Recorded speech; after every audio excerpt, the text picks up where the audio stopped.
Postal బ్యాలెట్లు maximum ఇంత ముందు కంటే ఎక్కువగా ఇప్పుడు పోలైనాయి సార్ ఆంధ్రాలో.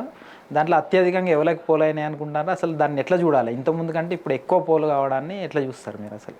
మనం అనుకున్నాము ఆంధ్రప్రదేశ్లో, ఆంధ్రప్రదేశే కాదు ఏ రాష్ట్రంలో అయినా దేశంలో అయినా 2 రకాల ఓటే ఉంటుంది, ప్రభుత్వ అనుకూల ఓటు, వ్యతిరేక ఓటు. ఇప్పుడు ఆంధ్రప్రదేశ్లో కొత్త ఓటు పుట్టిందన్నాం, బాధిత ఓటు అనమాట. బాధిత ఓటు కసిగా పడుతోంది. ఈ ప్రభుత్వం ఉండటానికి వీల్లేదు అని కసిగా వేసే బాధిత ఓటే ఇవాళ పోస్టల్ బ్యాలెట్. ప్రభుత్వ ఉద్యోగులంతా కూడా ఈ ప్రభుత్వం ఉండటానికి వీల్లేదు, వైఎస్ఆర్ కాంగ్రెస్ పార్టీ జగన్మోహన్ రెడ్డి ముఖ్యమంత్రిగా తమ యొక్క ఉద్యోగులకు తీరని అన్యాయం జరిగింది, సిపిఎస్ రద్దు చేస్తానని హామీ ఇచ్చాడు. టీచర్లకు ఇచ్చినటువంటి హామీ నిలబెట్టుకోలేకపోవటమే కాకుండా ఆ టీచర్లని లిక్కర్ షాపుల ముందు కాపలా పెట్టారు. దానికే హరీష్ రావు వీళ్ళందరూ కేటీఆర్ అవహేళన చేశారు. తెలంగాణలో మేము టీచర్లకు ఫిట్మెంట్ 80% ఇస్తే అక్కడ ఆంధ్రాలో లోపలేశారు టీచర్లని కూడా ఎగతాళి చేసిన పరిస్థితి. ఇప్పుడు ఆ టీచర్లంతా కూడా సిపిఎస్ రద్దు చేయని వాళ్ళు, ఆ పరిస్థితుల్లో వాళ్ళంతా ఇవాళ పోస్టల్ బ్యాలెట్ ఉపయోగించుకున్నారు. ప్రభుత్వ ఉద్యోగుల పైన గతంలో ఎప్పుడూ లేనంత అణచివేత ఇక్కడ జరిగింది. ప్రశ్నించే గొంతుని నొక్కేశారు. అక్కడ ధర్నా చేసే అవకాశం లేకుండా చేశారు. సేమ్ ఎపిసోడ్ తెలంగాణలో ఎలా జరిగిందో అణచివేత, అదే అణచివేత ఆంధ్రప్రదేశ్లో కూడా జరిగింది. ఇక్కడ ధర్నా చౌక్ ఎత్తేసారు, అక్కడ కూడా ధర్నా చౌక్ ఎత్తేసారు. చిరుద్యోగుల పైన తీవ్రమైన అణచివేత. అంగన్వాడీలు 58 రోజులుగా ధర్నా చేస్తే కనీసం పట్టించుకోలేదు. ఆశా వర్కర్లు, పారిశుధ్య కార్మికులు, అన్ని వర్గాల ఉద్యోగులు తిరగబడ్డారు. ఇప్పుడు పోస్టల్ బ్యాలెట్ ఇంత పెద్ద ఎత్తున గతంలో ఎప్పుడూ లేనట్టుగా పోస్టల్ బ్యాలెట్ పడిందంటే కారణం అదే, కసితో ఓటేశారు. వాళ్ళంతా బాధితులు అన్నమాట.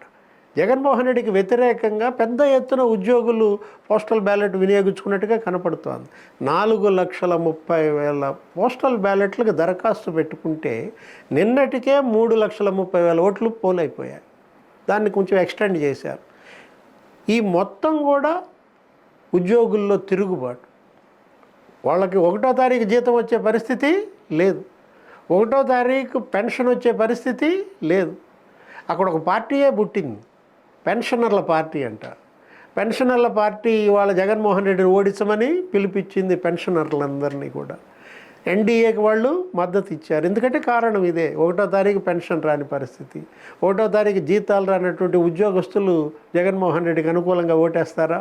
వివేక హత్య ప్రభావం ఆంధ్ర రాజకీయాలపై ఎలా ఉండబోతుంది? ముఖ్యంగా కడప రాజకీయాలను ఎలా ప్రభావితం చేయబోతుంది సార్? షర్మిల, సునీత ఇద్దరు కలిసి వైసీపీకి అగెనెస్ట్గా ప్రచారం చేస్తున్నారు. దాన్ని మీరు ఎట్లా చూస్తారు? అది ఎవరికి ప్లస్ అవుతుంది, ఎవరికి మైనస్ అవుతుంది?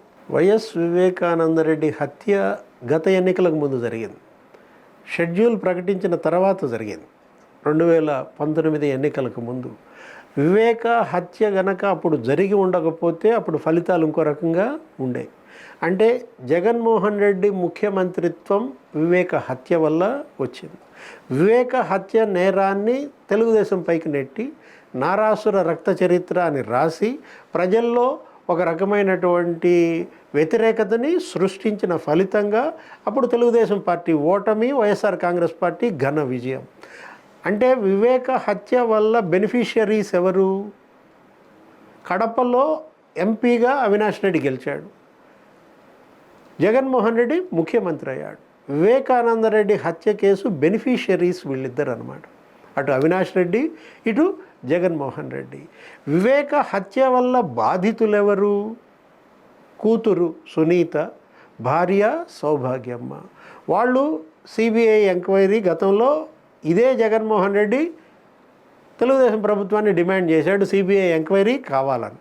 ముఖ్యమంత్రి అయిన తర్వాత మళ్ళీ సిబిఐ ఎంక్వైరీ వద్దని లెటర్ రాశాడు. Jaganmohan Reddy dual thinking, dual behaviour, ద్వంద్వ ప్రవర్తన ఏది వివేక హత్య కేసులోనే బయటపడింది.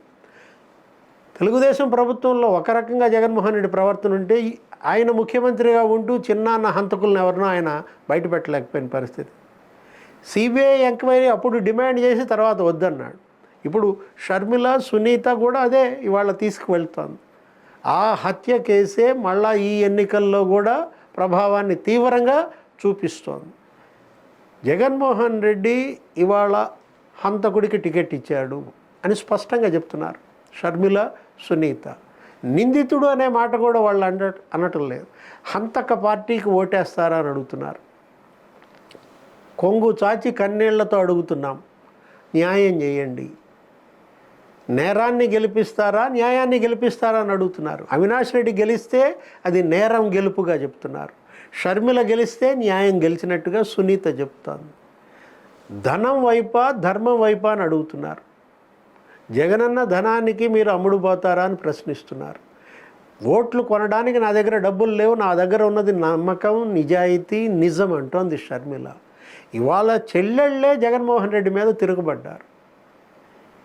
అలాంటి పరిస్థితుల్లో అది పులివెందుల పైన ఎలాంటి ప్రభావం చూపిస్తుంది, కడప లోక్సభ పైన ఎలాంటి ప్రభావం చూపిస్తుంది, మొత్తం రాష్ట్రాన్నే ప్రభావితం చేసే అంశంగా అది మారింది. కారణం ఏంటంటే ఇవాళ జగన్మోహన్ రెడ్డి అన్నట్టు అది కనుక తెలుగుదేశమే చేసి ఉంటే ఆ హత్య అరెస్ట్ కావాల్సింది తెలుగుదేశం వాళ్ళు. అప్పుడు నారాసుర రక్త చరిత్ర అని రాసిన ఆయన ఇప్పుడు ఎందుకని ఆ మాట అంటలేదు? అప్పుడు చంద్రబాబు చేతిలో గొడ్డలు పెట్టి రక్తం చుక్కలు కింద పడేటట్టుగా ఫుల్ పేజ్ ఫోటో వేసిన వాళ్ళు ఇప్పుడు ఎందుకని వేయలేకపోతున్నారు? ఇప్పుడు అరెస్ట్ అయింది తెలుగుదేశం వాళ్ళ, అరెస్ట్ అయింది వైఎస్ఆర్ కాంగ్రెస్ పార్టీ వాళ్ళ. అరెస్ట్ అయినటువంటి 8 మంది వైఎస్ఆర్ కాంగ్రెస్ పార్టీ వాళ్ళు, అరెస్ట్ అయిన 8 మంది జగన్మోహన్ రెడ్డి బంధువులుగా కనపడుతున్నారు. భాస్కర్ రెడ్డి, అవినాష్ రెడ్డి, దేవిరెడ్డి శివశంకర్ రెడ్డి ఆ వైఎస్ఆర్ కాంగ్రెస్ పార్టీ ప్రచార కార్యదర్శి. ఇలాంటి పరిస్థితుల్లో వివేక హత్య కేసే రేపటి ఎన్నికలని తీవ్రంగా ప్రభావితం చేస్తోంది. జగన్మోహన్ రెడ్డిని అది డిఫెన్స్లోకి నెట్టింది. ఒకవైపేమో వైఫల్యాలు, మరోవైపేమో ఈ విధంగా అబద్ధాలతో పొందిన అధికారం. ఈ రెండింటి మధ్య జగన్మోహన్ రెడ్డి ఎదురెత్తున్నాడు.